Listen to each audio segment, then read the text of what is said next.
மீனாட்சி பொண்ணுங்க டுமாரோ எபிசோடில் என்ன நடக்குன்னு பார்க்குறதுக்கு முன்னாடி நம்ம சேனலை லைக் அண்ட் சப்ஸ்கிரைப் பண்ணி நம்ம சேனல் கொஞ்சம் சப்போர்ட் பண்ணுங்கள்.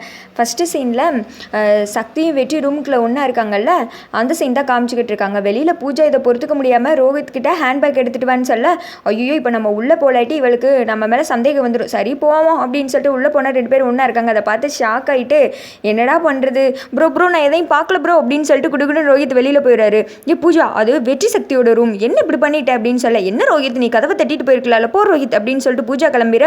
வெற்றியை வந்துட்டு கிடுகுடுன்னு வெளியில் வர்றாரு. வந்ததும் ஏன் ப்ரோ இப்படி பண்ணுறீங்க அப்படின்னு சொல்ல, ப்ரோ இங்கே வாங்களேன் ஒரே ஒரு நிமிஷம், கதவை அடுத்த தடவை லாக் பண்ணிடுங்க அப்படின்னு சொல்லிட்டு புச்சிக் அப்படின்னு சொல்லிட்டு ரோஹித் ஓடிற. இவன் வேற ஒருத்தன் அப்படின்னு சொல்லிட்டு டென்ஷனாகி நின்றுக்கிட்டு இருக்கா. அந்த இடத்துக்கு சக்தி வர்றாங்க. இங்கே பாரு, நமக்குள்ளே என்ன நடக்குன்னே தெரியாமல் அப்பப்போ வந்து எதனால டார்ச்சர் பண்ணிக்கிட்டு இருக்காண்டி அப்படின்னு சொல்லி வெற்றி டென்ஷனாகி உள்ளே போயிடுறாங்க. நம்ம சக்தி மட்டும் நின்று சிரிச்சுக்கிட்டு இருக்கா. அடுத்த நாள் காலையில் ஹாலில் எல்லோரும் இருக்காங்க. அப்போது வெற்றியோட அப்பா சொல்லிக்கிட்டு இருக்காரு, ரெங்கநாயகி இப்போ தான் வந்துட்டு பூஜாவுக்கு கல்யாணம் ஆயிடுச்சு, நல்லபடியாக ரோஹித்துக்கு எதுவும் ஆகாமல் திரும்பி வந்துட்டாங்க, அவங்கள தனி கொடுத்தன அமிச்சிடலாம்ல அப்படின்னு சொல்ல, ஆமாம் நான் அதை பற்றி ஏற்கனவே யோசித்துட்டேன், ஒரு நல்ல நாள் பார்த்து நல்ல வீடு கிடச்சிச்சின்னா அமிச்சிடலாம் அப்படின்றாங்க. இதுதான் நல்ல முடிவு, ஆல்ரெடி அவள் இவ்வளோ நாள் இங்கே இருந்ததே தேவையில்லாதது தான் அப்படிதான் சரண்யா சொல்லிக்கிட்டு இருக்கேன். அந்த இடத்துக்கு பூஜா சரளா எல்லாரும் வந்துடுறாங்க. வந்ததும் என்ன நீ எதை பற்றி பேசிக்கிட்டு இருக்கீங்க அப்படின்றாங்க. ஒன்றும் இல்லை, பூஜாக்கு தான் கல்யாணம் ஆயிடுச்சு, இனி அவள் வேற வீடு பார்த்து தனி கொடுத்தன போகணும்ல அப்படின்னு சொல்ல, ஏன் அவள் இங்கேயே இருந்தால் என்ன அப்படின்னு சொல்ல, அவளுக்கு ஒன்றும் கிடையாது, எங்களுக்கு தான் பிரச்சனை அப்படின்றாங்க சரண்யா. இங்கே பாருங்க நீ உங்களுக்கு இங்கே இருக்கிறது கஷ்டமாக இருந்துச்சுன்னா ஏன் வீட்டுக்கு அமிச்சிருங்க, நான் பார்த்துக்கிறேன் அப்படின்றாங்க. என்ன சரளா இப்படி பேசிக்கிட்டு இருக்க நீ, அதெல்லாம் ஒன்றும் கிடையாது, பூஜா வந்துட்டு தனியாக போய் ஹஸ்பண்டு கூட சேர்ந்து வாழணும்ல, அவள் ஏதோ சின்ன பொண்ணு ஒரு வார்த்தை சொல்லிட்டான் இப்படிலாம் கோவப்பட்டுக்கிட்டு இருக்க அப்படின்னு இவங்க பேசிக்கிட்டு இருக்கும்போதே சக்தி வெற்றி எல்லாருமே வந்துடுறாங்க. கோதண்டம் உங்களுக்கு ஏதாவது வீடு தெரியுமா அப்படின்னு ரெங்கநாயகி கேட்க, அம்மா இப்போயே வீடு ரெடியாக இருக்குது, அட்வான்ஸ் கொடுத்து நாளைக்கே பால் காய்ச்சிடலாம் அப்படின்றாங்க. வெற்றியோட அப்பாவும் அந்த ஏற்பாடை முதல்ல பண்ணுங்க அப்படின்னு சொல்லி பேசிக்கிட்டு இருக்கா. ஐயோ என்னடா இது அப்படின்னு சொல்லி பூஜா முடிச்சுட்டு இருக்காங்க. அந்த இடத்துக்கு ரோஹித் வந்துடுறாரு.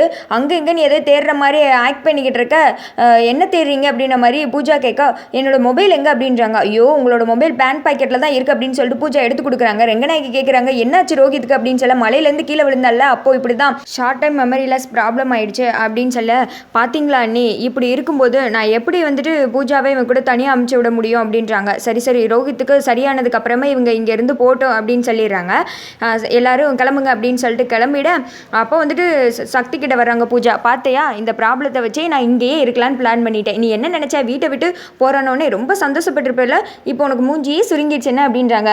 அடி லூசு பூஜா, நீ என்ன அப்படியே நினச்சேன், எனக்கு என்ன ஆசையா நீ ரோஹித் ப்ரோவை அங்கே கூட்டு போய் என்ன பண்ணுவேன்னு எனக்கு தெரியாது, எங்கள் கண்ணு முன்னாடியே இருக்கணும் தான் பிளான் போட்டோம், பரவாயில்ல என்ன செஞ்சாலும் எங்களுக்கு சாதகமாக தான் அமையுது வர்ட்டா அப்படின்னு சொல்லிட்டு அங்கேருந்து கிளம்ப சரளா சொல்கிறாங்க, என்னடி இவ என்ன கேள்வி கேட்டாலும் அதுக்கு ஒரு ஆன்சர் வச்சிருக்கா அப்படின்னு சொல்லிட்டு இருக்கா. சரி விடுமா அப்படின்னு இவங்க ரூமுக்கு போகிற நேரத்தில் கோவிலேருந்து 2 பூசாரி மாதிரி ஒருத்தவங்க வர்றாங்க. அம்மா நல்லா இருக்கீங்களா அப்படின்னு கேட்க, அந்த இடத்துக்கு வீட்டில் இருக்கிற எல்லாருமே ஹாலுக்கு வந்துடுறாங்க. வந்ததும் எப்போவுமே உங்களுக்கு தானே முதல் மரியாதை பண்ணுவோம், அதை பண்ணுறதுக்கு தான் வந்திருக்கோம், நாளை கோயிலுக்கு வந்துருங்க அப்படின்றாங்க.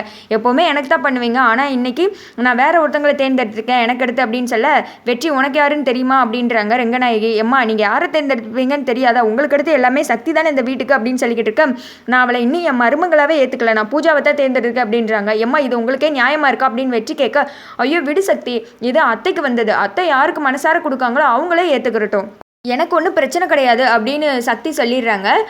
சரி அப்போ பூஜா கிட்டே எல்லாம் கொடுத்துருங்க அப்படின்னோடனே அந்த பொருட்களை கொடுத்தது என்ன ஆசீர்வாதம் பண்ணுங்க அப்படின்னு சொல்லிட்டு பூஜா அவங்க காலெல்லாம் விழுந்து ஆசீர்வாதம் வாங்குறாங்க. அடுத்து இந்த பூஜா இந்த சேலையை தான் நீ நாளைக்கு அங்கே கட்டியிருக்கணும் புரியுதா, அந்த சேலையை மறந்துடாது அப்படின்னு சொல்லிட்டு பூஜா கிட்ட கொடுக்க சரிங்கத்தான் வாங்கி வச்சுக்கிறாங்க. எல்லாருமே போனதுக்கப்புறம் பாத்தியா சக்தி இந்த முதல் மரியாதை கூட எனக்கு தான் கிடைச்சிருக்கேன், இன்னும் கொஞ்சம் கொஞ்சமாக இந்த வீட்டிலேருந்து எல்லாத்தையும் என் கைக்கு வந்துடும் அப்படின்னு சொல்லிக்கிட்டு இருக்கேன். அப்படியா சரி நல்லது அப்படின்னு சொல்லிட்டு அங்கேருந்து கிளம்பிடுறாங்க.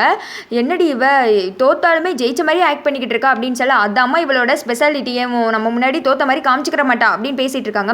அடுத்த நாள் காலையில் எல்லாருமே கிளம்பி கோயிலுக்கு போகலாமா அப்படின்னு சொல்லிட்டு ரெடி ஆகிட்டு இருக்க, ரெங்கநாயகி கேட்குறாங்க என்ன பூஜா நெத்தியில் போட்டு பூவெல்லாம் வைக்க வேணாமா அப்படின்னு சொல்லி சக்தி வேமா வந்துட்டு பூஜாக்கு நான் எல்லாமே வச்சு விடுறத அப்படின்னு சொல்லிட்டு போட்டு பூவெல்லாம் வச்சு விடுறாங்க. எல்லாருமே கிளம்பி போனதுக்கப்புறம் ரோஹித் வந்துட்டு வெற்றிக்கிட்டையும் சக்திக்கிட்டையும் சொல்கிறாங்க, சக்தி இங்கே பாருங்க உங்களுக்கு ரொம்ப பெரிய மனசு தான் அப்படின்னு சொல்லிட்டு இருக்க. அவங்க எல்லாரும் கிளம்பிடுறாங்க. வெற்றி சொல்கிறாரு, இந்த மரியாதை உனக்கு கிடைக்க வேண்டியதா, நான் அவளுக்கு கிடைக்குது, நீ எப்படி சக்தி தாங்கிக்கிற அப்படின்றாங்க. பரவாயில்ல, ஃபஸ்ட்டு எனக்கு கொஞ்சம் மன வருத்தமாக தான் இருந்துச்சு, ஆனால் அப்புறம் அத்தை தானே, சரி விடு பார்த்துக்கலாம், எல்லாமே அந்த கடவுள் விட்ட வழின்னு ஏற்றுக்கிடுவோம் வா அப்படின்னு சொல்லிட்டு போகும்போது பூஜா வெளியில் நின்றுக்கிட்டு இருக்கா. பூஜா அத்தை சொன்ன அந்த சேலை எடுத்து வச்சுக்கிட்டே அப்படின்னு சொல்ல, ஐயோ மறந்துட்டு அப்படின்னாங்க. இரு நானே போய் எடுத்துகிட்டு வரேன் அப்படின்னு சொல்லிட்டு சக்தி எடுத்து பூஜா கிட்ட கொடுத்துட்டு போகிறாங்க. பூஜா வந்துட்டு என்னம்மா இவ இப்படிலாம் ஆக்ட் பண்ணிக்கிட்டு இருக்கா அப்படின்றாங்க. சரி விடு வா போகலாம் அப்படின்னு சொல்லிட்டு கோயிலுக்கு கிளம்பிடுறாங்க. அங்கே போனதுமே இங்கே பாருமா இந்த மரியாதை கிடைக்கிறதுல எனக்கு ரொம்ப சந்தோஷம் அப்படின்னுக்கிட்டு இருக்காங்க. மரியாதை மட்டும் கிடைச்சி என்ன பிரயோஜனம் சொல்லு, இந்த சொத்து வரணும் அப்படின்னதும் அம்மா ஃபஸ்ட்டு இதெல்லாம் வந்தால் தான் சொத்து வரும், நீ கொஞ்சம் அமைதியாயிரு அப்படின்னு சொல்லி இவங்க பேசிக்கிட்டு இருக்கும்போது ரங்கநாயகி அங்கே வந்துடுறாங்க.